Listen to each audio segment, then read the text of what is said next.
Hello and welcome to ALIEN8UK on this Friday evening, afternoon, depending where you are in the world. Today's guest is a wonderful Dr. Kate Cherrell. Welcome to the show. Thank you for having me. No, thank you for agreeing to come on.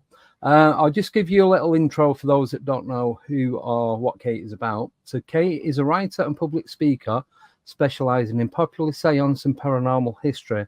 Her academic interests include 19th century Gothic, periodical culture and female mediumship.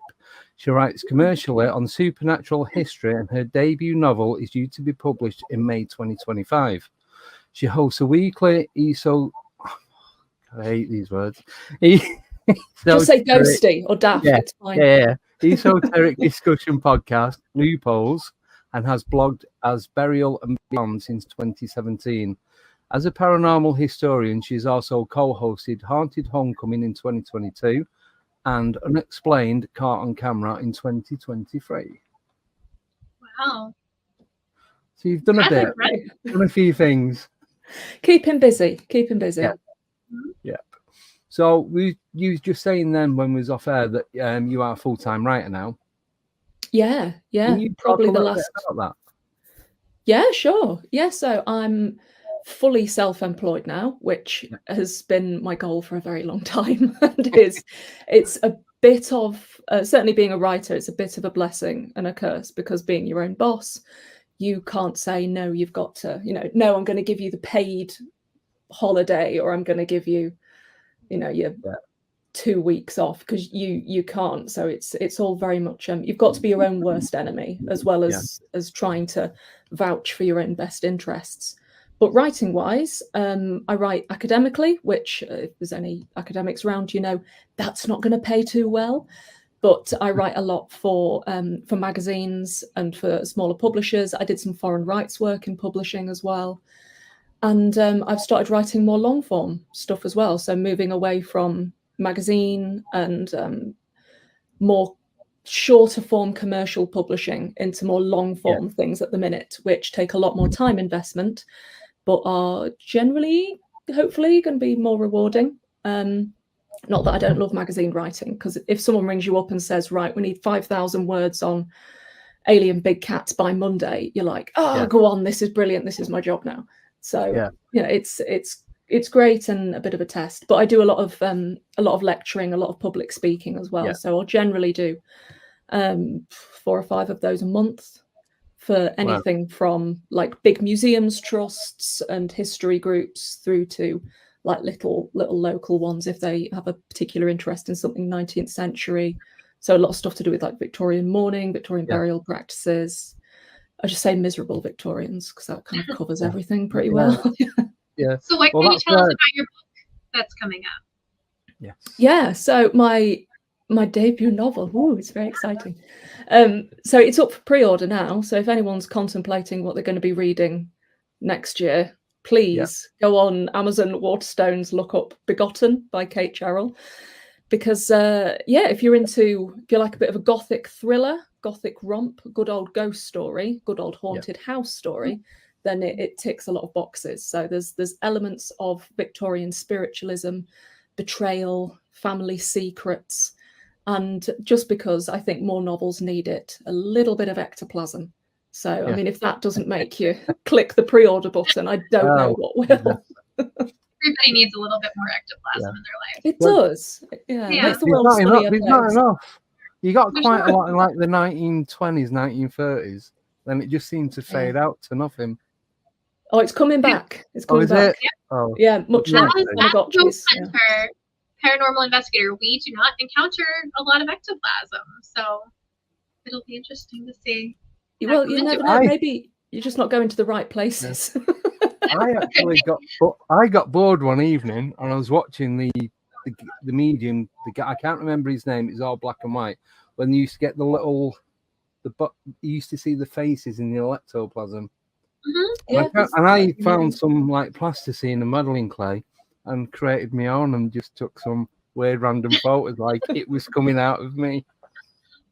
Yeah, we've all been there. So I used to do a series of images called midweek mediums, where I'd recreate images of 19th century and like early 20th century mediums. And it was just me in my living room. I think this was like a lockdown project that got a bit out of hand. Yeah. Ended up having loads of cloth stuck to me and like a patch Not kit. just me, that I don't feel so weird now that there's other people doing it. Yeah. You know, during lockdown, a lot of people did weird things. We had a lot of weird hobbies. I think mine was after lockdown, but I can't. You don't need to tell people that, Andy. Just let them think. No, it was during lockdown. It was during lockdown. So, can I just ask how different or how difficult or easy was it from doing the writing for the magazines to writing the book? Was there a big difference? It is different because generally if you're writing for magazines, you've had to go through quite a short pitching process, or if you're on a board of freelancers for a publishers or underneath an editor for a publishers, you just get contacted. Sometimes it's a bit like a sort of writer's bloodbath. Sometimes you get a list of all these topics and they're sent to all the freelancers, and it's like title, how much, how many words, and you've just got to pitch for it. You've just got to try and grab what you can. Whereas writing and trying to get either write a long form piece and then with that full manuscript get it published, or try and pitch without a finished manuscript, that speculative element, and it's more finding the time to invest in that speculative element is tricky, because very few of us are flush nowadays. Like, I'm watching my Lecky bill like a hawk. So it's like the magazine writing is steady, it's fun, it's exciting. You just have to stick with a topic for a short amount of time, but you have that knowledge base. It's that pre-existing knowledge base that got you the job. But with longer form stuff, it feels far more like a leap of faith, and the amount of work that goes into these pitch documents for agents and publishers is so overwhelming. It's massive. They're like mega essays in themselves. So yeah, I'd say book-wise, or if you're writing academic papers, of course, it's so time consuming, and that's when you need to start setting alarms for yourself every hour to walk up, so you don't end up, get up and walk around, so you don't end up with bed sores or something terrible. What's your favorite topic to write about? My favorite topic, I do like my ghosts, but I think because I've written about ghosts so much just off my own back, more recently I've been like, I had a load of UFO stuff come in, UAP stuff come in, just writing about different governmental policies and things like that, and I loved it. I found even just doing an overview of things like Project Blue Book, I just felt like, oh, this is fun. This is what I'm really pleased to be doing. So I suppose if it's anything left field that my 10-year-old self would have thought would be a really cool job, it's that's my favorite topic. But I always come back to ghosts. I always come back to the paranormal and mediumship. Love mediumship. So do you do mediumship, or have you? No, I really wish I could come on and say, oh, I'm deeply spiritual, I have these powers, and I can sense in the room there's a Victorian chimney sweep behind you and all of that. But sadly I can't. But I think in lieu of that, I surround myself with a perpetual obsession with writing about mediumship, and like consuming writing about mediumship and historical mediumship. Because I think I love people watching. I think life is like being a perpetual airport departure lounge.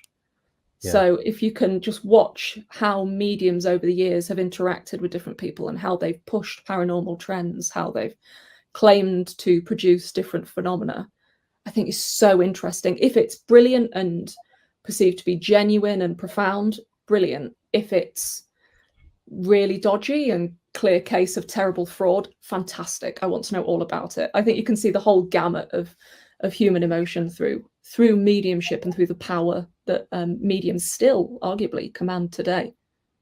Have you ever considered like doing like a mediumship development thing, see if you can kind of tap into your abilities?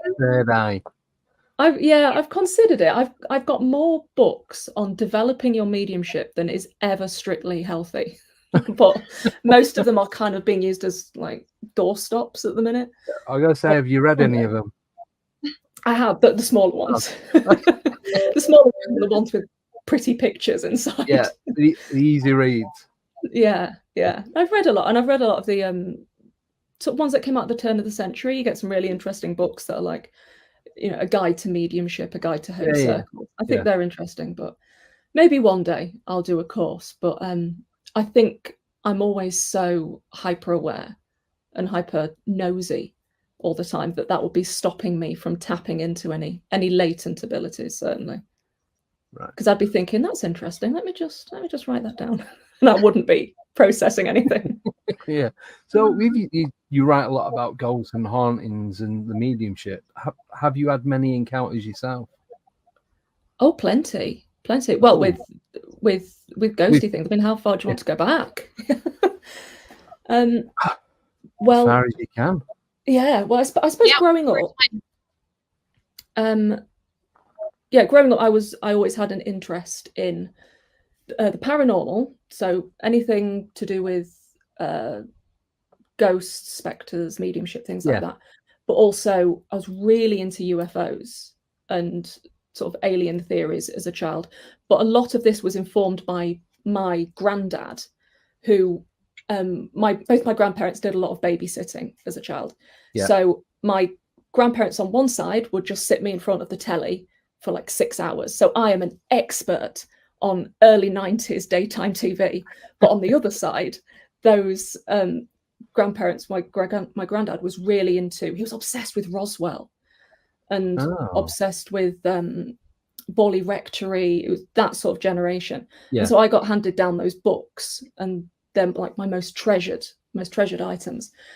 And from that, I just started reading a lot about Victorian ghost stories and all that came along with it. But then when I was from the ages of 12 to 14, I spent a lot of time with my sister. Yeah. And my sister's house, she bought a bog standard semi-detached house in Grimsby, which doesn't sound like the most amazing haunted location in the world. but yeah. I was living in this house quite a lot, and things started to go wrong. And to cut a very long story short, over those few years, we had things that started off as strange smells, burning smells, and little flashes of light. And then we ultimately ended up seeing a full figure of a man moving around the house. And these full lights that were like slashes. They weren't like little orbs or, moths. Like these full slashes moving up and down. Horizontal, vertical, sorry. Yes. Yeah. And they were in a variety of different shapes, but broadly like slashes of light. But yeah, it went on for I think it was 4 years maybe, and it was horrific, and that was the one thing that kind of stopped me looking into the paranormal for quite a few years, because when those things happen to you when you're not looking for them, they kind of have more of a lasting effect on you. And whether or not you believe these things happened, it's irregardless, because the trauma that was then felt by myself, my sister, and my sister's husband was very real and reverberated for many years afterwards. And it's only over the last few years that my sister and I decided, actually, maybe we should try and write this down, because with what I do nowadays, it seems like it'd be a shame not to. But that was arguably my most profound and most terrifying paranormal experience, and it was long before I ever did any investigating or anything like that. So after those few years, after my sister ended up moving downstairs and selling the house. So this wasn't like a Ed and Lorraine Warren job where they got investigators in and then just gone and then exploited the house and had people staying for $3,000 a night or whatever. It was, we're getting this house sold immediately now. And then I just sort of fell into reading about ghosts and spirits. I got really obsessed with Harry Price and Peter Underwood and those books.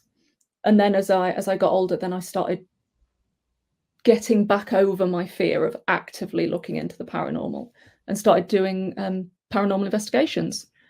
Yeah. And and then ultimately, many years later, made it my full-time job and arguably my whole identity, which makes me an absolute bore at social gatherings. Well, yeah, but I think that's more exciting than the normal, everyday, mundane stuff. Because well, I suppose so. I can be incredibly mundane if needs be, though. Yeah, it depends what circle you're with, I suppose, doesn't it? Yeah. There's a lot of people that as soon as you mention, oh no, I'm a ghost person, I do that for a living, they go, well, it's been lovely meeting you. I'm sure you both had this as well. Kind of social encounter. Yeah. So did you ever look into the history of the house that your sister got? Only recently. Sure. Yeah. Only recently. I think, when was it? I think it was Parameet last year. I thought, right, I'm going to just say, I'm going to talk about. I said, I'm just going to talk about this haunting. Yeah. And so I forced myself. I got my sister, and we sat down, and I've recorded these really long conversations between us, and ultimately we got this dossier together, and then I finally started looking at like electoral records and land registries and things like that, just to see. We've got a vague idea now as to who we believe this individual was, because it was just one person, and we believe that it was someone who lived with his mother there, and he died in, I think it was his late 40s, and he just stuck around. But it's a semi on the outskirts of Grimsby, so there's no like ancient burial ground or these amazing links. It was just farmland. It was just farmland for centuries. So it's interesting. Yeah, a lot of that area still is, because where I work, I go up into Lincolnshire quite a lot, which isn't too far from Grimsby. Oh, really? Well, I'm from Grimsby, and I still live in Lincolnshire. Oh, right. And it is just quite flat, because I do like Kings Lynn and around there, Norfolk and Suffolk. And it is that part of the country is just farmlands or nothing. Yeah. We arguably have one hill in Lincolnshire, which is in Lincoln, called Steep Hill. And then we thought, that's enough. We've topped it now. Everything else will just be leveled. So did you notice any, like you said it was a semi, did you find out of the house next door if they had any activity? Well, it's really awkward, because I think with the power of hindsight, like if I was in that situation now, I'd have massive book deals, TV deals. I'd be really farting it out. I would be fully unbearable. But back then, we were just such. This was before I even knew about the SPR or getting investigators in, or even this is pre Most Haunted. So it was pre Paranormal Investigation on TV. So it's frustrating looking back, but we're also very aware of, if you go around telling your neighbours, have you had this black figure of a man wander through the wall, might not work out too well. And they were an elderly couple next door rather, who were just perfectly fine.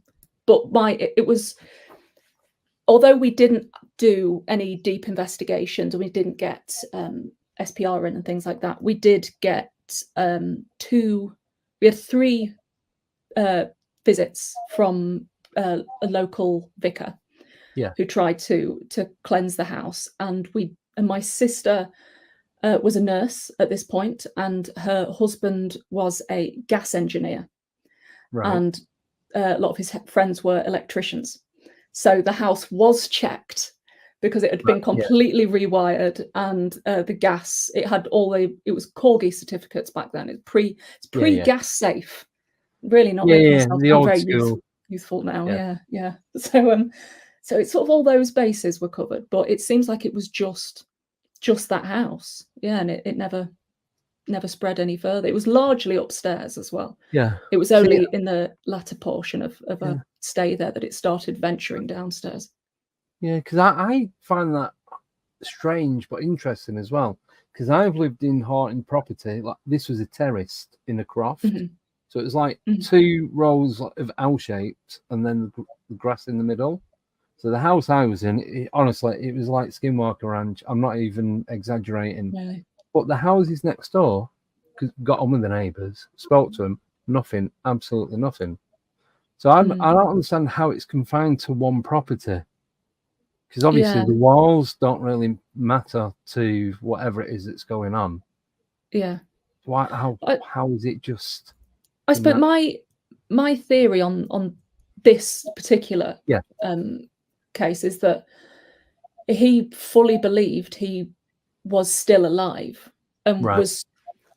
For a while, I thought, well, it's on a loop because for a long period of time, the noises, it was footsteps a lot of the time, and they do a standard circuit every night around the landing, up and down the stairs, around the landing into the bedrooms and back down. And so, arguably, well, that you could say, well, it's just something. Yeah, that it was just something residual. Yes, yeah. So I was there for a lot of this, and my bedroom looked out straight onto the landing. And my sister had a dog at the time as well, this little Westie, bitey little sod that it was. And it would sit at the top of the stairs, directly outside of my bedroom, and watch whatever it was go up and down the stairs. And she'd watch it properly, doing a loop. And I think over all the years where I've tried to debunk it to myself and say, well, you were young, a lot of these things you can kind of apply to hormones or unsettled home life, things like that. But watching that dog react to those footsteps and that shape, that's the one thing I've never been able to dismiss. I can try and pathologize things or try and make things incredibly academic and dry and stupid, and it's really it all boils down to I cannot explain that dog watching a spirit and what I fully believe is a spirit.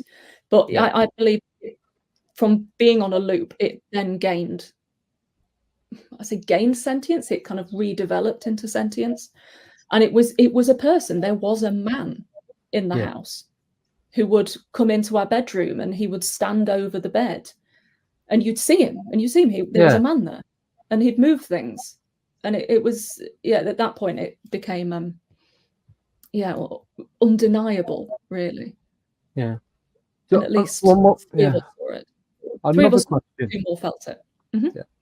I've just thought of this now. So do you think that a spirit or a ghost being in a property can attract other phenomena?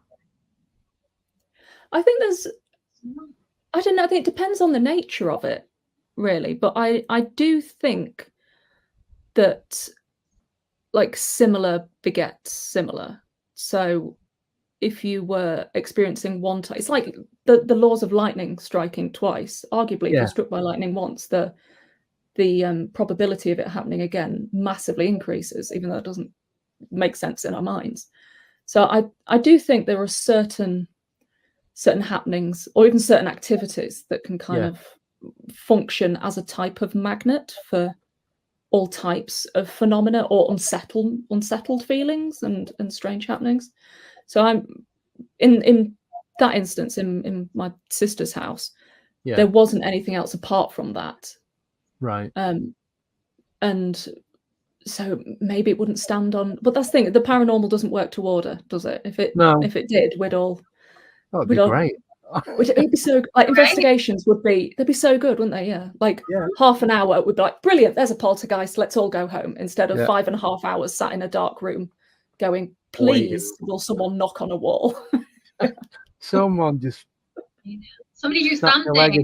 You get to the point where you just so extreme, you want something like magnificent to happen, and it just doesn't. A lot of the time, you can be in the most like beautiful location, or something that looks really gothic or distressed and think, oh my God, this is going to be such an active night. And then you're still there drinking tea out of a flask at 3 a.m. thinking, freezing to death. well, yeah.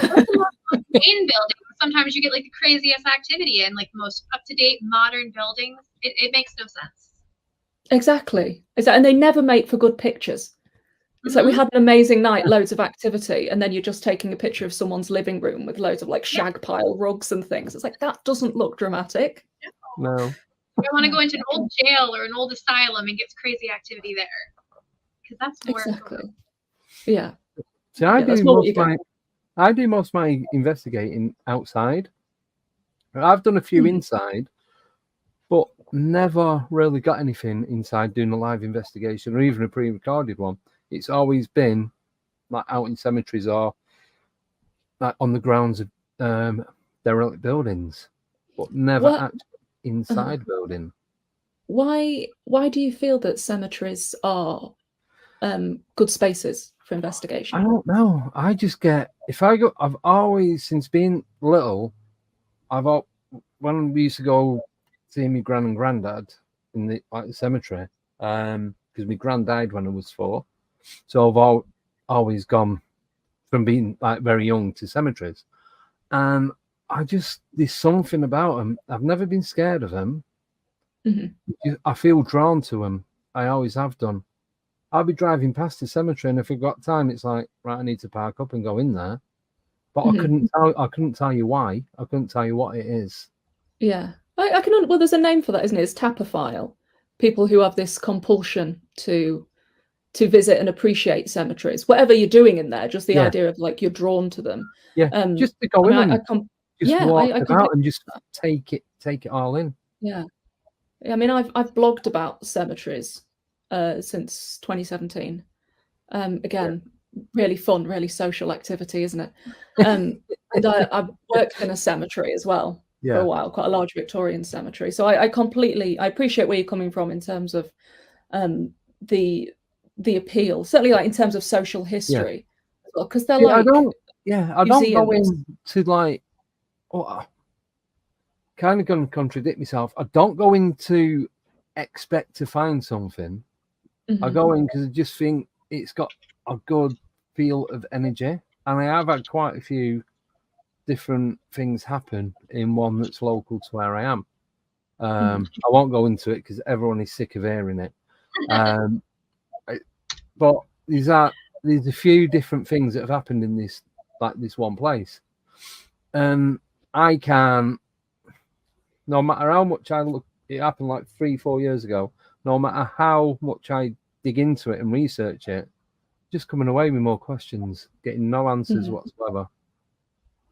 So I don't know, is it that's keeping me going, wanting me to go back? And I don't know.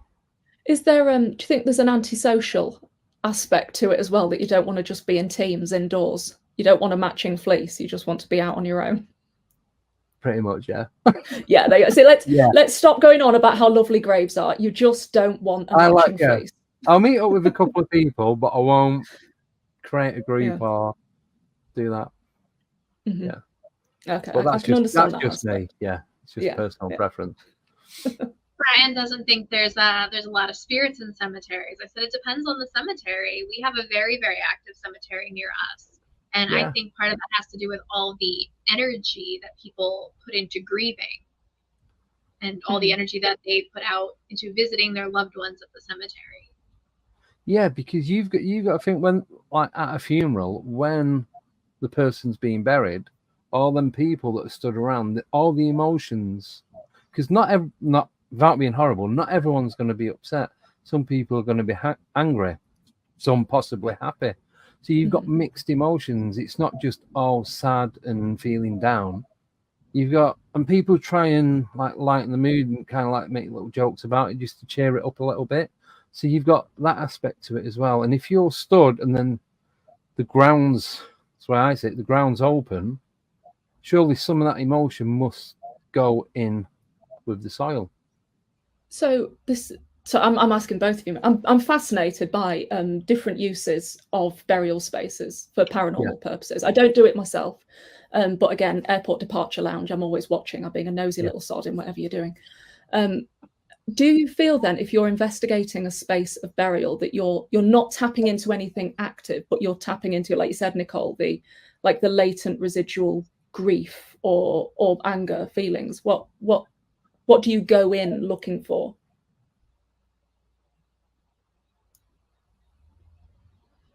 For you. All right, fine. So we have, like I said, we have a very active cemetery, and I think it's just the people going there, and that's their space that they talk to their loved ones, that the loved ones' spirits can sometimes, kind of hang around there, because that's where they're trying to be communicated with. And I think that they're everywhere. They're not really stuck in one place, but that's the stone, kind of like a conduit. Like a meeting, like a paranormal water cooler. Yeah. Yep. Oh, that's like, hey, interesting. this is where my loved ones go to talk to me. So if somebody's here at my grave trying to talk to me, kind of pulls their energy in, if that makes sense. Yeah. Okay. I like that idea. That sort of emotional magnet of things. Yeah, I get that, but then you've got, I know this. Well, I don't know who they are, but like the spirit leaves the body after however many hours, and by the time the person's been buried, it's just the body. There's no attachment, but there's no proof that is actually true. So how could it not be then that the person that's buried, if that spirit is still about, maybe they're looking for their own body to try and find out what's gone on? Maybe they don't know they've died. If it was like a freak accident or something, or they didn't have a family, so there's no one to go to the funeral. It's just them being buried, because that does happen.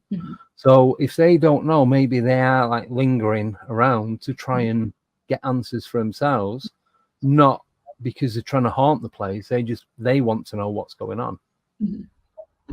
Is there any kind of space of sorry, I'm lingering in this far too long. Space of burial or graves that you would deem unsuitable for paranormal investigation? Either of you. Where would I not go? Yeah, in terms of spaces of burial and graves, remembrance, things like that. See, I don't like going to like the kids area.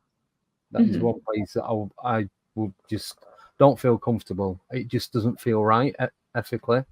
And then when you've got, because there's a few cemeteries near here, you've got sections.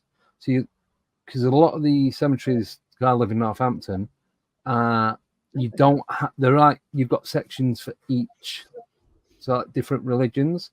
So there's one, you've got the Jewish part, then you've got Greek, then you've got Asian, and then you've got Chinese. So you've got all that. I don't like going to ones that are like that either, because I just feel disrespectful going into them ones. I'll go around and have a look, but I won't do an investigation there. It just does not feel, just feels wrong, because it's like you're invading their territory, their privacy. Do you know what I mean? So, no, I get that, when you feel like it's sort of like overstepping a religious or a cultural line. Yeah, I understand. So what, last one, I promise. When you do go and investigate, I presume you take equipment of some form, or do you just call out? Yeah, a bit of both. So if we're at a cemetery now, we're all at a cemetery. I'm staying back because the cemetery's got a cafe, so I'm happy. I'm in there. You two are going off doing your investigations. How do you choose which space, which grave, which plot is the one that you're going to focus on? I personally, I just walk, keep walking till I find somewhere that feels right. I don't go. In my head, if it's somewhere that I've been before and I know the area, I'll just have a walk about and go to like the different sections. But if it was somewhere that I didn't know, that I'd never been to, I'll just walk around until I feel, I suppose, pick up the right kind of energy. That's Okay. yeah. I couldn't just go in and go, I'm going there. There. I Yeah. because it's just not right.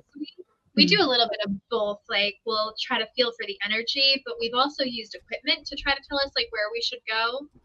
We've used dowsing rods. There's 3 of us standing there with a set of dowsing rods, closed eyes, turned around, and asked the dowsing rods, "All right, which direction should we go? Where do you want us to go speak to you?" And they all point the same way, even though none of us knows like which way we're oriented or anything like that. That's really interesting. Mm-hmm. Yeah, I try to do crazy things like that to kind of validate things. Because if you see a really creepy stone over there, you're all gonna point to it unconsciously. Yeah.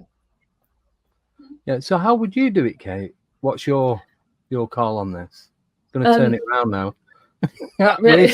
we're sat in the cafe and you're off on your own. Yeah, I'll pull off the mask and I go, "Ha! I'm a cemetery owner, and you're all barred." No, I genuinely, I'm fascinated. I think I've been so, I've been interrogating you because I'm like, from an academic perspective, I'm so interested in why people use burial grounds, not in a kind of why would you, it's silly, but in like a genuine what are your motivations, and also like the ins and outs of, okay, well, what are the legalities of going into these spaces? How are different cemeteries drumming up cash essentially? And so what bits are allowed in, which bits aren't organized by them, things like that.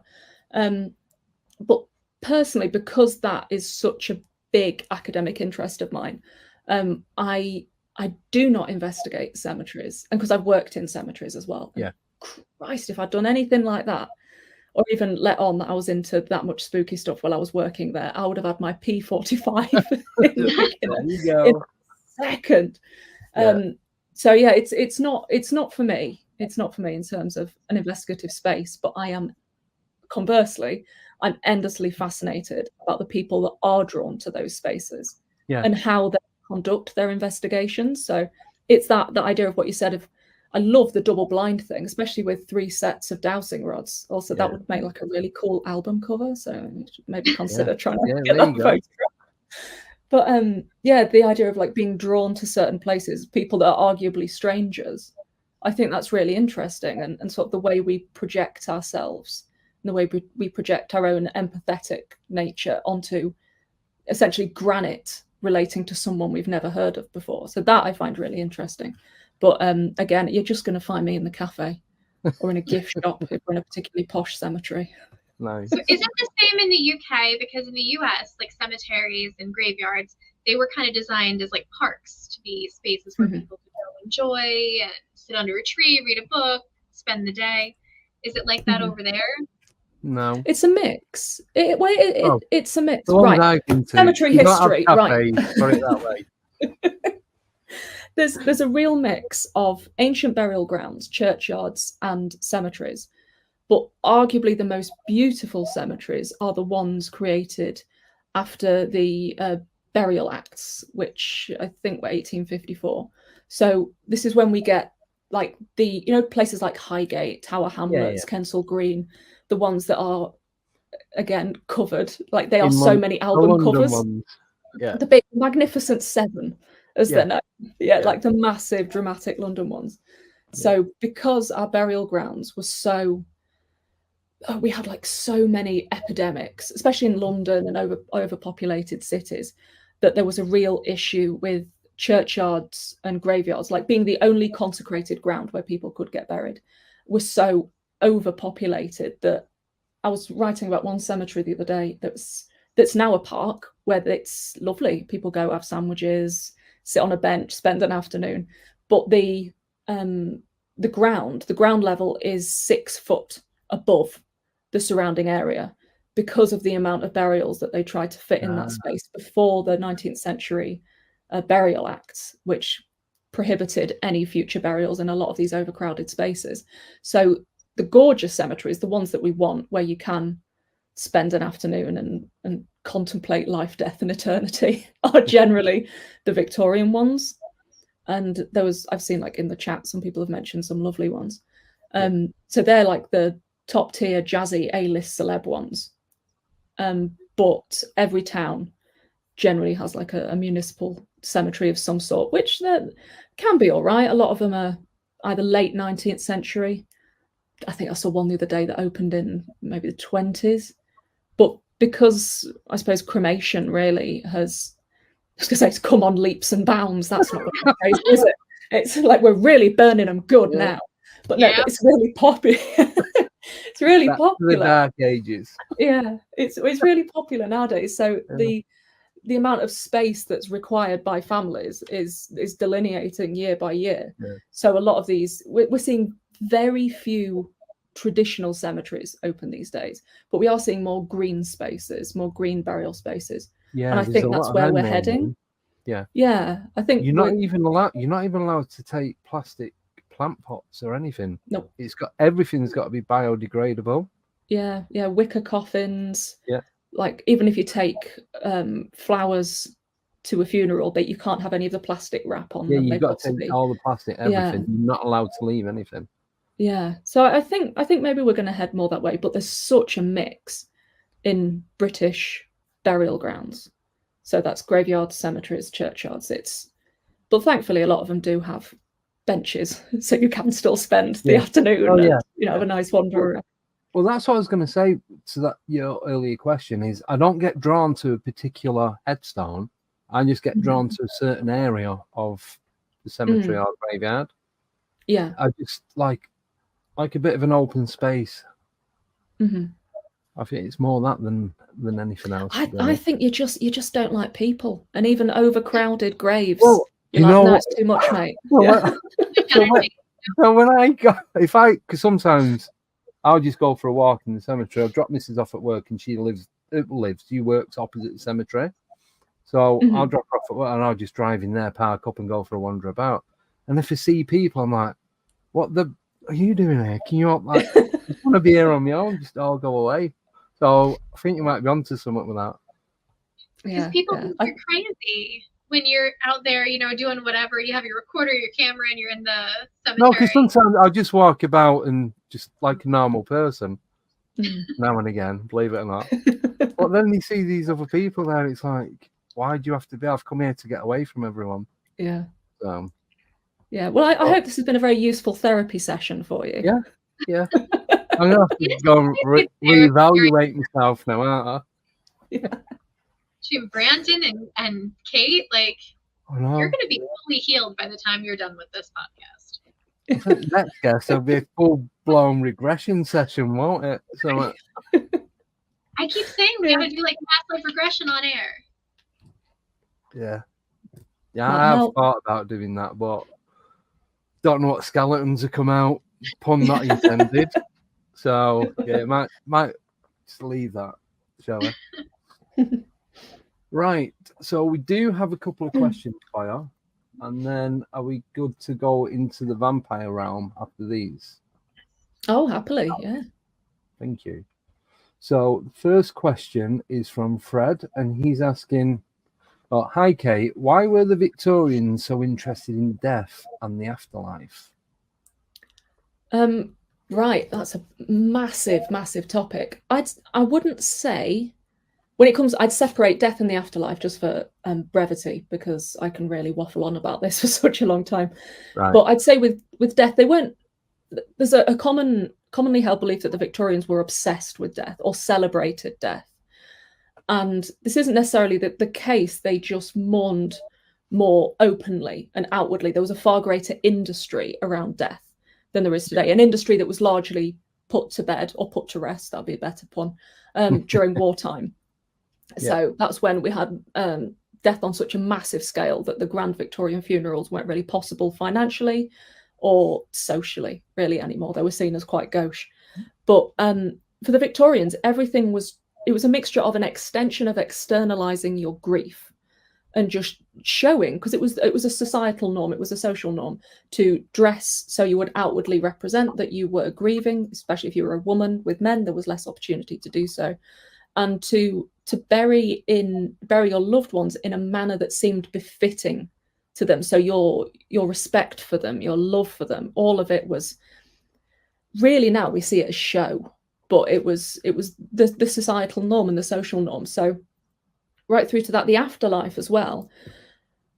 I mean, when we think about death in the Victorian era as well, there's the mortality rates, especially for children in urban and working class families, was so high that there was death on an enormous scale, and it was largely normalized. But that isn't to say that these people didn't grieve and feel loss like we did.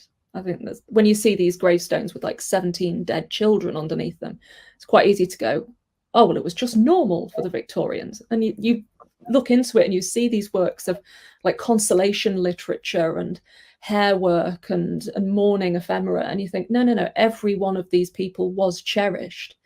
But arguably, because of sanitation, medical developments, things like that, these deaths were largely inevitable then and arguably far more preventable nowadays.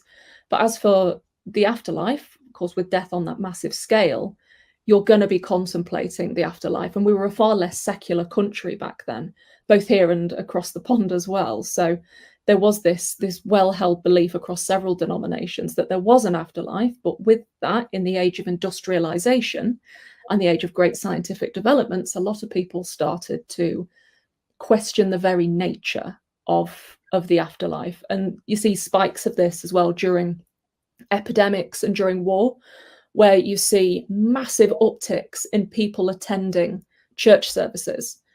So I was looking at the statistics in, it's actually in the Church of Scotland a few weeks ago, and some parishes like tripled in size for a very short period of time, but they never sustained it. So there was always that drop off afterwards. So it's a lot of it is just to do with death, questioning, trying to find solace in both your own grief and with these scientific developments and secular developments that bring question into long-held religious beliefs as well. Sorry, that was an absolute monologue. It's fine. No, It's fine. it was an interesting one. It is an easier one. I think it's going to be easier. Soon find out. Okay. Is it what's my favourite colour? Oh, not far off it. This is from Pauline. What's Kate's most interesting grave that she's investigated or visited? Well, I'll say visited because it would be I haven't but visited. You know, I was really excited to revisit. It's a very simple grave, but it's Mary Wollstonecraft's grave in St Pancras Old Churchyard in London. It's like just around the corner from King's Cross. Yeah. It's beautiful old churchyard attached to a church that still exists, but it's where the Hardy tree was. If anyone knows what that was, it was like an enormous tree in the centre of this churchyard. And Thomas Hardy, when he was an apprentice, when he was far younger, who wrote Tess of the D'Urbervilles, he had this idea to take all of these headstones away from this part of the cemetery that was about to be redeveloped for the rail line, and arrange them concentrically around the tree. So it was like a tree and then these beautiful fans of really tightly stacked graves. So I'd say, and just next to that is Mary Wollstonecraft's grave, a groundbreaking mother of feminism, arguably. And her daughter, Mary Shelley, who wrote Frankenstein, is said to have lost her virginity beside that grave. And when you visit it today, there's still like a really weird little grass-free patch right in front of it. Odd choice for a place. Like by your mother's. It's like, it's a bit, I mean 10 out of 10 goth work, you know. Yeah. Well done. But I love it because it's beautiful, it's historically important, and I find it hilariously grotty. So that gets a big tick from me. It makes that whole me little not church want to go and visit it. I'm sorry, go and visit. Well, the Hardy tree fell down in 2022 in storms, sadly. But you can still see all the headstones. So that's the nice touristy bit. I'll just go in with blinkers on, I'll be all right. Exactly. Yeah, just imagine there are people either side of it and just go. Just walk for, have a quick look around, carry on. Right. So vampires. Vampires. What before we go into it, because obviously your knowledge on vampires is like up there, what's your personal take on what a vampire is? And what it is? Yeah. I'd say it's a term that's been applied across cultures and across centuries, relating to a variety of supernatural phenomena. Like if you took the idealized, the cookie cutter vampire from different countries across Europe, let's say 100 years ago, they would look completely drastically different. And so although the word can be used as kind of like a homogenized term, the term vampire can largely be applied to a great number of supernatural beings and people and unsupernatural beings. Vampires have people who are very much living and just a bit rotten in their person, not actually physically. That's a bad choice of words. Why did I say that? People that are just a bit people that are just unpleasant or even murderers, they have been called vampires because over time it's sort of become a synonym for just something nasty or even something parasitic. So it's not a handy answer, I know, I'm very sorry, but no. Do you think that vampires as they're traditionally portrayed actually exist, like the blood-sucking physical vampires? No, not in the sense of Count Dracula returning from the dead to come and feast on the living. But I do believe that, especially in Eastern Europe, there have been cultural bouts of vampire hysteria and vampirism, usually following. And in Italy, there was like a lot of this is relating to vampire graves as well. So I never realized this was going to be such a grave-heavy chat, but here we go. But a lot of vampire graves, I think, supposed vampire graves, can teach us a lot about vampire fears and the lived experiences of people who genuinely believed that vampires were plaguing their community. We can see a lot of that in the way they treated their dead. So I do believe that places in Italy, in Poland, in Slovenia, a lot of Eastern Europe. I'm not too au fait with a lot of South American or South Asian vampire lore. I only know like pub quiz level.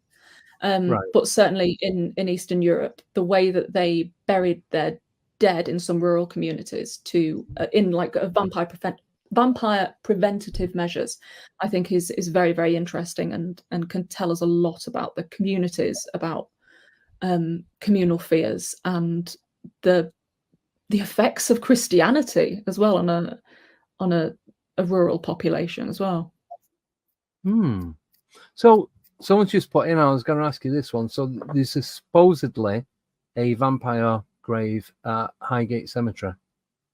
Is that true? Or is that just like Chinese whispers sort of thing throughout the time? Right. Highgate Cemetery. Well, there was when was it? Was it 1980? Well, no, it was in the early 1970s. There was vampire hysteria based around Highgate Cemetery. So there were two men involved in this Highgate vampire scenario. One of them's dead. One of them is incredibly litigious. So I'm going to be very careful with what I say. I don't want like a lawsuit.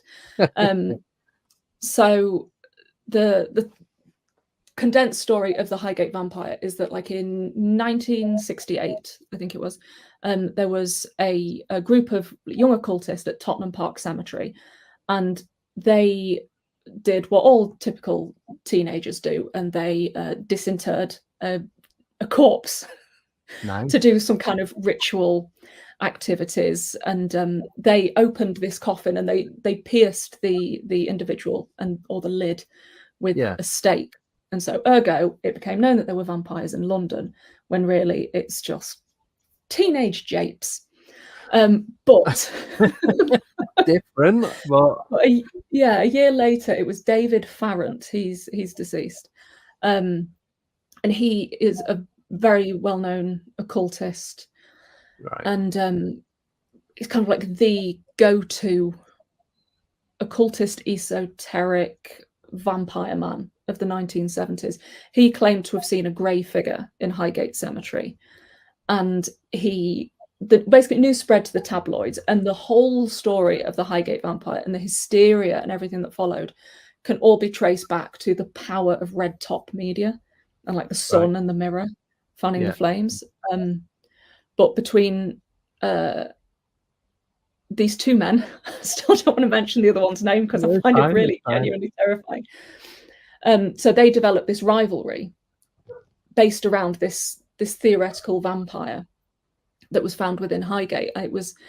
They were kind of doing a one-upmanship of who was the greater occultist, who was the greater exorcist, who was going to find the sorry, it's like, I know the gentleman's name in the chat, I'm just not saying it.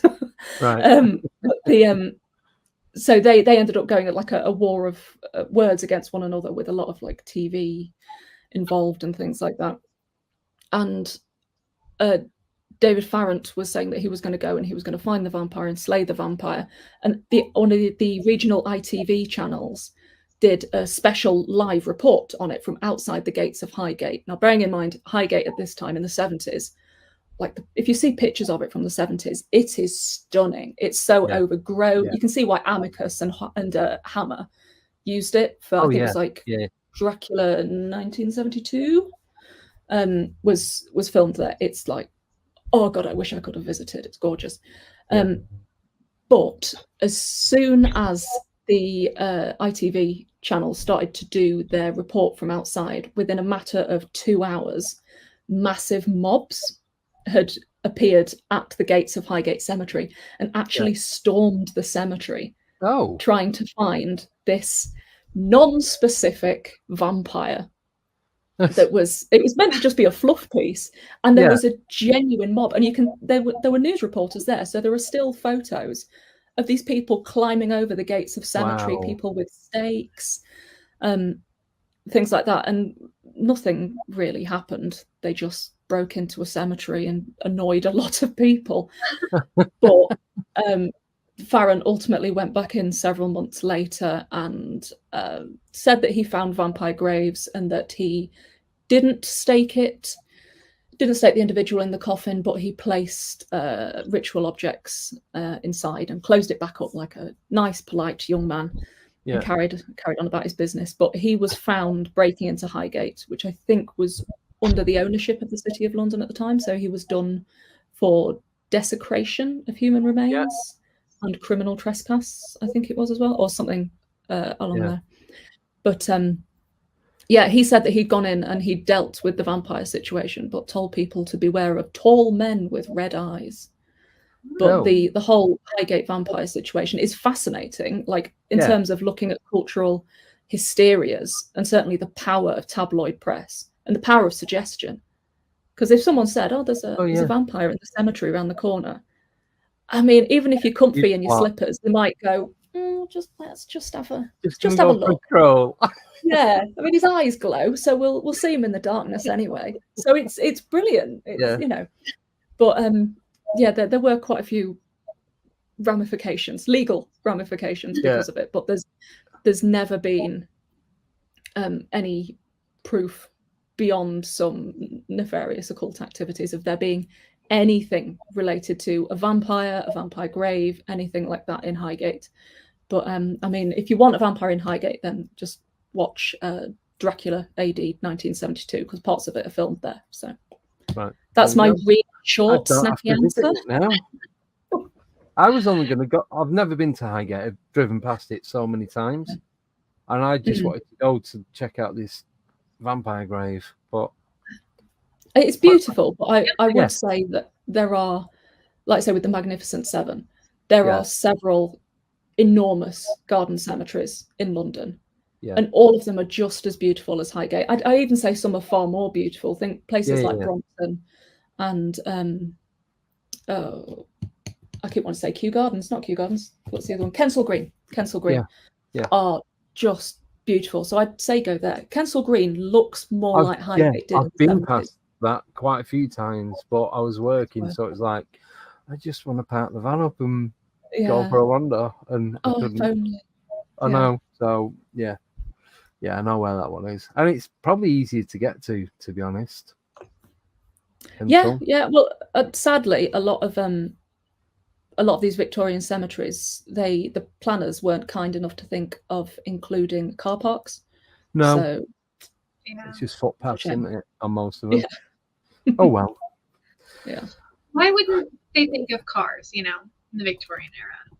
Jeez. Exactly. It's very, very rude. It's very, very rude. There must have been a time traveller somewhere that thought, Consider it. come on, we need motor vehicles down here. Yeah. Obviously not. We weren't that clever. Fools. We should Yeah. write a very strongly worded letter to the past. Yeah. It's like a reverse Would you- time capsule. I know. Just Yeah, making we it can get a few of them. We'll just get a couple of shovels and we'll dig a few holes and just post it between the lid and the box and see what happens. Yeah, yeah. We could start You our never own know. Highgate vampire hysteria. Yeah. Yeah. That's something to look It's very forward easy to. to start hysteria these days. Oh God, Just it gotta really put is. it on Yeah, we just need Yeah. we just need the right social media event and they're gone. Yeah. Just go on TikTok, say anything, boom. Yeah. That's it. It doesn't matter what it is. Yeah. Yeah, especially if it's your own content, Andy, then you get restricted. Yeah. Yeah. I got banned for posting, for doing a live video, Yeah. which had done one few days before because I didn't change the title. I was reposting something I'd already done, even though they was both live. Madness. This is the problem with algorithms, isn't it? There's no kind of Yeah. space for any human sense in it all. Yeah. Yep. So bots, isn't it? But anyway, Mm. so right, back to vampirism. So Yes. TB, or as it known in America as consumption, played a big part in the belief of vampires. Was that the late 1700s? Am I getting that wrong? The biggest instances of vampire-based hysteria were arguably not TB related, but plague related in the 16th century. I mean, TB is still around today, which is all the more reason to. I mean, dying of TB is horrible. It's a horrible way to go, and there are more spikes of it nowadays. You're getting more and more populations in the UK where there are outbreaks of TB because of, like we said, silly ideas being shared on social media and people not vaccinating their children against a wholly preventable disease. But yeah, a lot of communities are dealing with increased rates of TB and scarlet fever as well, which is mad. But yeah, the appearance of people in death and diseases that can lead the individual to enter any kind of comatose like state without even thinking of the blood, because TB affects your lungs, you cough up blood, and so obviously it looks very gothic, very dramatic. It's nowhere near as pretty as Moulin Rouge made it out to be, with a nice little head into a little hanky. So yeah, naturally in more rural, certainly more rural communities, these beliefs sprung up around deaths where states of coma were inhabited, but also very unusual outward symptoms. So things like bubonic plague, where the Yersinia pestis bacteria affects their lungs, but you also get buboes, you get a lot of weeping and a lot of fluid. So those sort of things outwardly to an incredibly religious, rural, disconnect, like geographically sparse population has historically led to several very large outbreaks in vampire-based hysteria. And again, through graves, there were some really great ones discovered, I think in 2022 in Italy, where there were some individuals. I think one was an older woman who was found with a rock forced into her mouth. And they called it a vampire grave. But of course, when we read that as a headline, we think like, haha, I want to suck your blood, sort of like Bela Lugosi style vampire. Whereas it's generally thought now that it was a preventative measure used by the gravedigger who interred the individual because she died during a time of plague. and by inserting a rock into a mouth, it was believed that that would stop the spread of the disease and the spread of death after them. So it was kind of like putting a full stop in an old lady, which is quite a horrific image, isn't it? But yeah, and certainly in a lot of it is just due to isolated populations and disease. So when someone enters a comatose state for a few days, if they recover or if they're dying really horribly and slowly, and that disease is meanwhile wreaking havoc in other parts of that community, that blame can then be attributed by the individual that's hanging on. And so, and also when we have very well supported fears of being buried alive in sort of like 18th century and before, where individuals could be buried, they could wake up at their own funerals, and they could wake up underground. Well, that's and what the string and bell was for, wasn't it? What the tied to the toe. There was a weird spate in like late 18th century, early 19th century of safety coffins, like the string and bell mechanism, most of which were patented, but very few were actually used. But if you have a spare afternoon and you want to look through the American Patent Office records, there are so many absolutely unhinged inventions. Everything from like fist caskets that were used like really commonly with like the little windows so you can see, through to my personal favorite, which I think is the most American coffin ever made, which was a coffin, and then at the surface the individual's hand was attached to a string, which then went up to a gun. So if they suddenly woke up in the coffin and went, oh dear, they'd fire off a gunshot at the surface. And then people would go, oh, right. It's so, it'd be even better if like a gun tricked eagle or something. You know, but... the gun goes off, the eagle flies. Yeah, Stars and Stripes come down. Someone drops to the ground. Flag on curls on your grave. Oh, if only. So I remember listening to a podcast, it was a while ago. I couldn't tell you what country the story was, and I'm sure it was around the late 1800s. Some guy had died. He had TB or something similar, but apparently people in this village kept seeing him, and there was like there's animals going missing, or they'd find like the corpse of a cat and that. So they're like, we're sure it's this bloke. So they had like a bit of a meeting and that. I'll cut it right down because it goes on for about half an hour. And basically they go back to where this guy was buried. He'd been buried about 3-4 months. They'd gone back, they lifted it up, and apparently he had fresh blood around his mouth, on his fingertips and all that.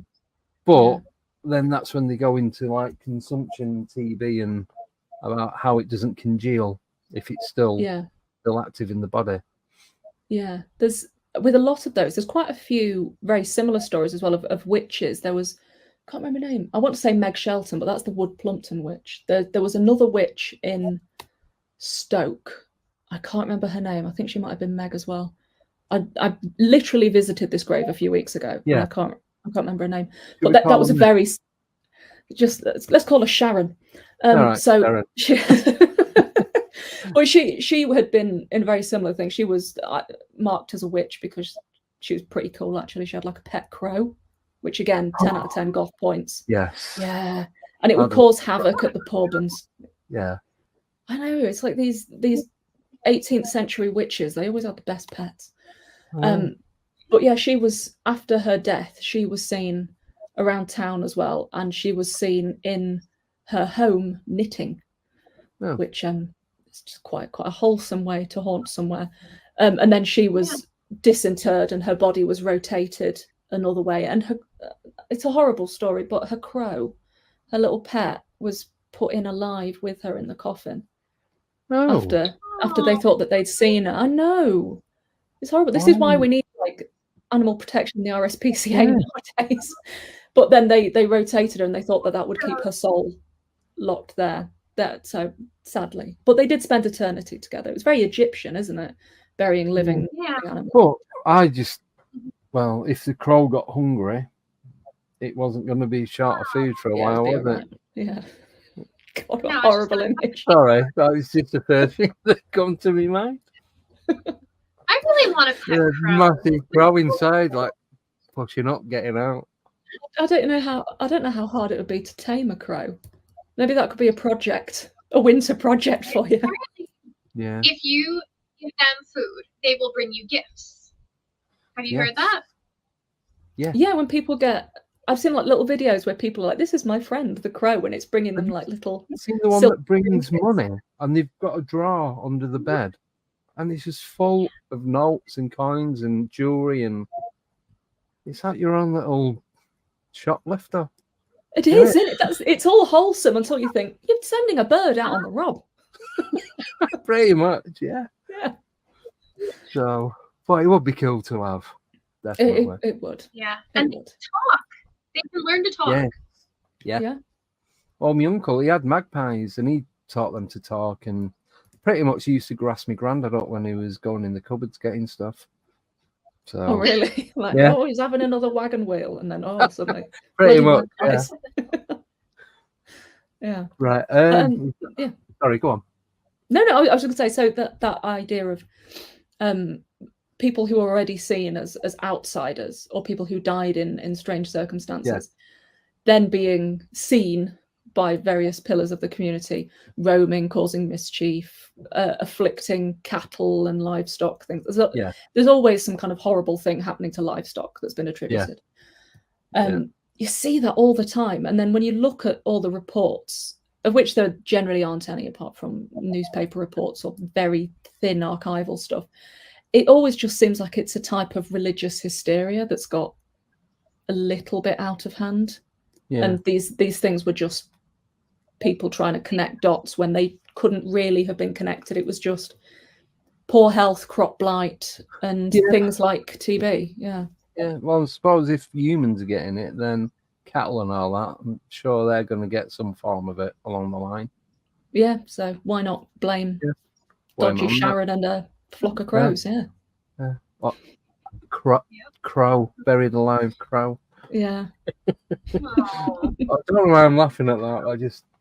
I am. When I was reading the story, I thought, oh, this is really interesting, really interesting. And the second it got to that crow being put in the coffin, it's like, I cannot emotionally deal with this anymore. It's far too much. That was the worst bit of that story. Was horrible, isn't it? I know more about this crow. What was the crow's name?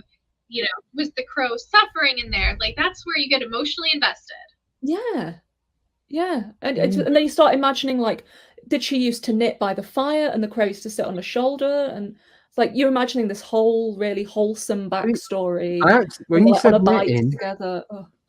Was she knitting the crow like a jacket or something? Or wing warmers. Yeah, wing warmers. Used to send the crow to go like get her yarn. Yeah. And if she drops a knitting needle, the crow would go silly. Sussed it out. So the crow would go, kill the sheep, get the wool from the sheep, bring it back to the witch. She'd knit it wing warmers. Yeah. Case solved. That's it. I've just seen in the chat someone said, is it Margaret Lee? That's it. I couldn't remember her name. It was Margaret Lee. Oh, I didn't even see that. Oh, yeah, at the bottom, Brian. I like dodgy Sharon. Yeah, right. I mean, Margaret Lee sounds a bit classier than dodgy Sharon and her crow, doesn't it? Dodgy Sharon and a dead crow. Yeah. You don't have the same ring, does it? It really doesn't. Right, we've got a couple more questions for you. So, this is from Fred. Kate, which is your favourite vampire movie? I wish I could say it was something really obscure, but The Lost Boys is one of my favourite films of all time. Yes. I watch it. I've watched it, which is even worse, like pretty much every month since I was about 12. Wow. That's not healthy. That's not good. It's a good movie. But I love it. I think it's flawless. What's your favourite scene? Oh God. I think one of the opening scenes on the carousel where David stays completely silent and it's the vampires being evicted from the boardwalk. just the looks, the aesthetic, the chimes of the carnival music when they were playing. I think the piece is called like To the Shock of Miss Louise, and it's all just clanging and really intense, but so 80s. I love it. Very 80s, isn't it? I love it so much. This has got a lot to blame. Sorry, what was that? Your thoughts on Twilight, sparkly vampires? Twilight's having a massive resurgence at the minute, isn't it? So it's like the youngsters. Like people doing a remake. Oh, they've done a remake of The Crow. They've done that. No, I seen an advert for Twilight, and I thought, you are joking. No, I think they're just re-showing it all because is it Gen Z? They're discovering it for the first time. So they went there when there were Twihards and there was Twilight hysteria at the time. I remember Twihards. The thing is with Twilight at the time, when I don't mind Twilight at all. I have been thinking about rewatching the films, not necessarily rereading the books, but maybe rewatching the films. But I think a lot of the dismissal and the hate that Twilight got in the first few years after it was released was largely based around men judging a film for teenage girls. And it just felt like, oh, Twilight's not as good as Nosferatu. It's like, it's not for you. It is for teenage girls who are really hormonal. They want a man with cheekbones who's been rolled in glitter. Let them have that cheekboned man. You've got Near Dark. You've got the whole Hammerback catalogue. You've got Dracula 2000 with Gerard Butler. That film doesn't make any sense, but it's a masterpiece if you squint. You don't need Twilight. Twilight is not for you. Yeah. So for all of the, the Mormon readings of it and the problematic, even though I hate that word really, the kind of issues of a man breaking into your house and watching you sleep, those sort of things. It's not perfect, but it's not going to bring about the apocalypse. Let teenage girls have their crushes and cover themselves in Edward Cullen branded body glitter.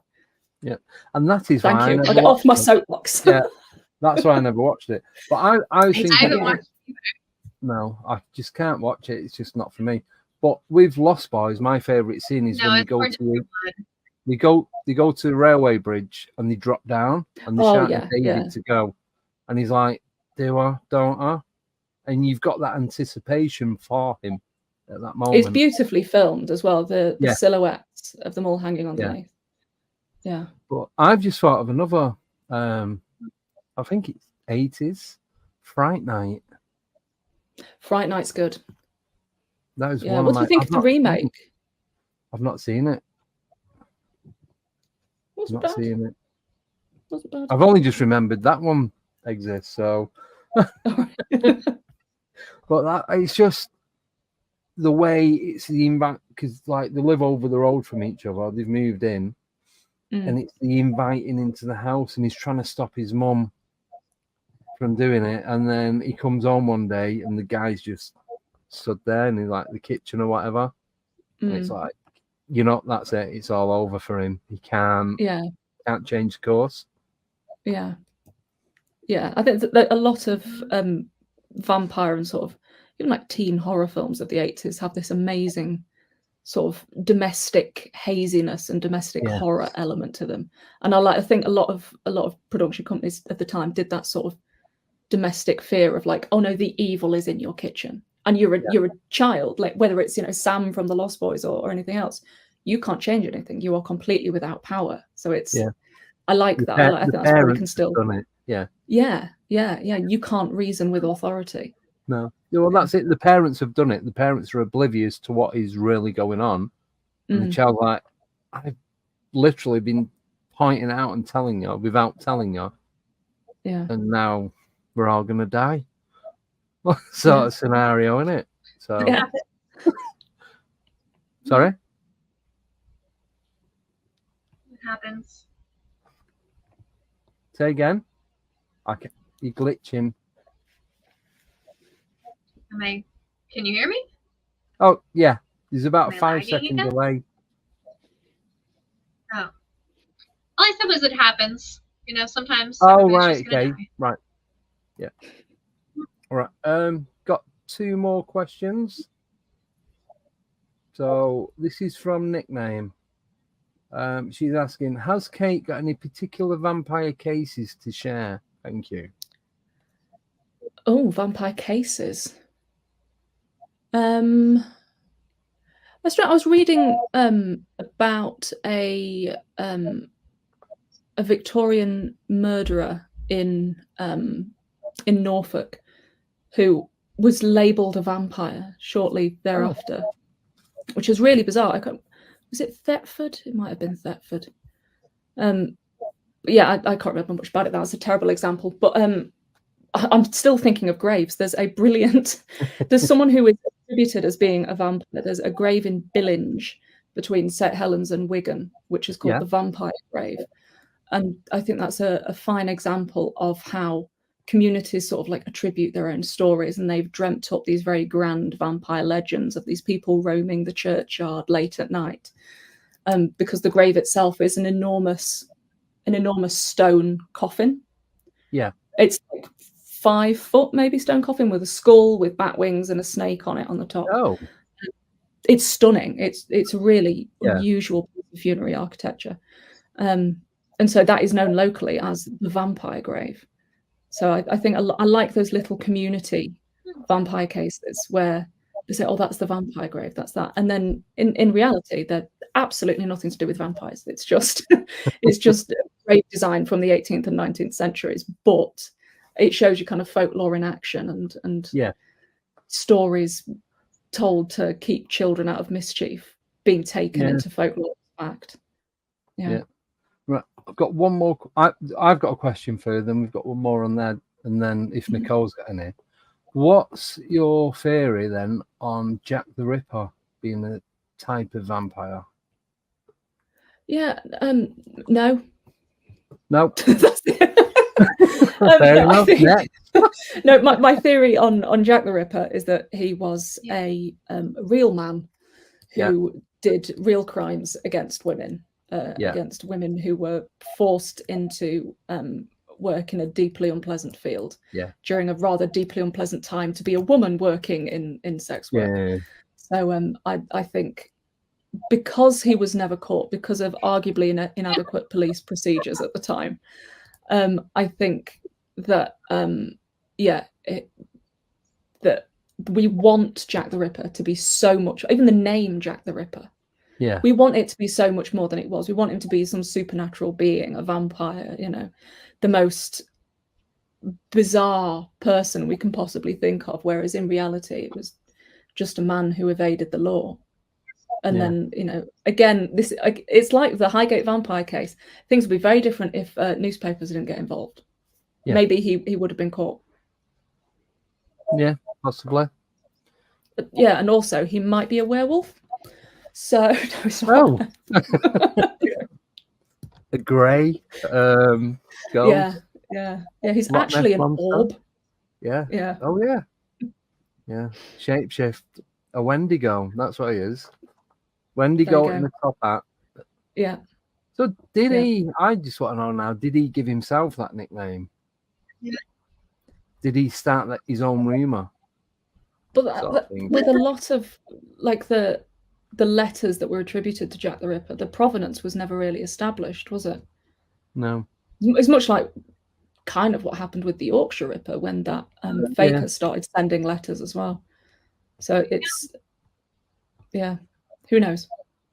Yeah, we won't. That's it. I don't suppose we'll ever find out.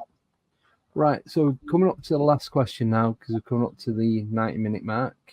And this is from Fred Flintstone, and he wants to know, Kate, did you go through a goth phase? I've never come out of it. I was still thinking... in it. like I haven't worn colour since the millennium. No. I mean, I know blonde's a bit of a giveaway, but I've that's never... you coming out of it. That's what it is. This is me trying to normalise myself with just keeping the black underneath. But no, I've never come out of it. Still go to goth clubs, goth events, still run goth events. Still listen to goth music. Well, The when I only see difference now is that my parents don't think it's a phase anymore. they realise this is you. Yeah. When it hits like, 30 years, then it's like, oh, okay, she's probably not going to wear that floral summer dress now, is she? Yeah. No, because when I seen the question come through, I thought I'm going to ask it because it's fair to ask the question. I think I pretty much know the answer anyway, and I hope you don't take offence to it being read out or being asked. No, I think because a lot of people see paranormal investigators in black and they make a joke. Yeah. They make jokes of being like, oh God, you're all goths. And I'm there in the back going, prove it. Yeah. Yeah. I saw that. And I still run a goth ball in a cemetery. So really? Yeah, I run a goth ball every October. 200 people in a cemetery in big ball gowns dancing among graves and things. Can I get an invite, please? I'd love to go. If you adhere to the dress code, I'll see what I can do. Yeah. I don't know about the ball gown. Yeah, it's no streetwear and it's got to be goth. No, I can do that. Yeah, they are then. Well, consider yourself invited then. I have a black and red cloak. Cloaks are encouraged. There we go. Yes, I can do that. Excellent. Yeah, and if you can get a plane over, you're more than welcome. You're more than welcome to come. Andy. I have to what? Sorry.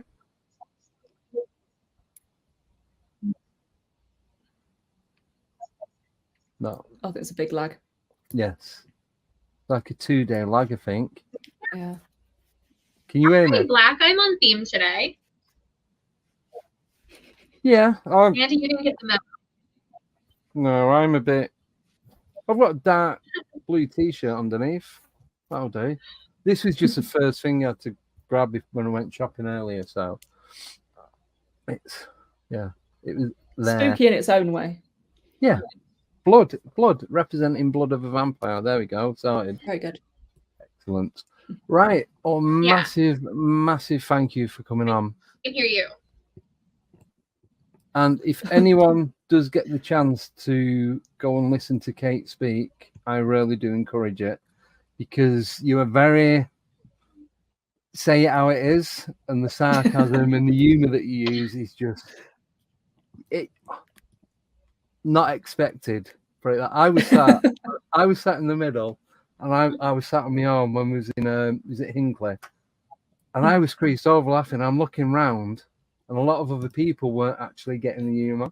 I think a lot of people don't know what to make of me. Because I think you was talking about Jeff the Mongoose, I'm sure. Yeah. Oh, I did mention a monkey with a ghost monkey with a monkey. That monkey. That was it. Yeah. I think a lot of people looked at me thinking, this woman's a lunatic. Why did they allow her on stage? Honestly, I'm sat there, I'm doubled over, I'm looking round, and like nobody else was finding it that. I think I might have found it too funny, but it was funny. It was really good. So yeah, if anyone gets a chance to watch it, it's definitely worth the time and effort. Oh, thank you. Right, so that is all we have time for tonight. Thank you for the questions. Thank you everyone in the chat, everyone who's listening to on podcast. I just need to put this up quickly because we are now part of, when I find it, the Unexplained network, paranormal radio over in the States, which is run by Race Hobbs. He does it, so it's a syndicate where there's all different streams that go on there. We're going to be going out on 10 p.m. on a Saturday evening, Central Standard Time. I'm not sure if the previous two that have sent him are going to go out, but fingers crossed this one will do. So, yeah, we're going to be part of that. So that is it. We'll be back. I'm not sure if I'm back on Monday. I have got somebody lined up, but I don't know. They've not confirmed anything yet. So, failing that, be back on Wednesday with a guy from Warrington called Johnny Wilson. He's an actor, but he's going to be talking about his visit to Area 51 a couple of years ago. So I will be live got on arrested. Sunday. We're doing an investigation on Sunday around 10:30 Eastern time. So what is that, 3:30 your time, Andy? Yeah, 3:30 p.m. UK time. Yeah, you'll have to send me the link and I'll share it. I will. Excellent. Right. Well, thank you again, Kate. Absolute pleasure you coming on. Great. And well, thank you both for having me. yeah, vampires don't exist. Sorry, You know, it's all right. ruined It's everything. not your fault. We'll still go looking for them. It's good. Thank you. Good. Hunt them in my honour. Yes. Right. So have a wonderful weekend, everyone. And if I don't see you on Monday, we'll see you on Wednesday at the same time, 8:30. So take care and goodbye.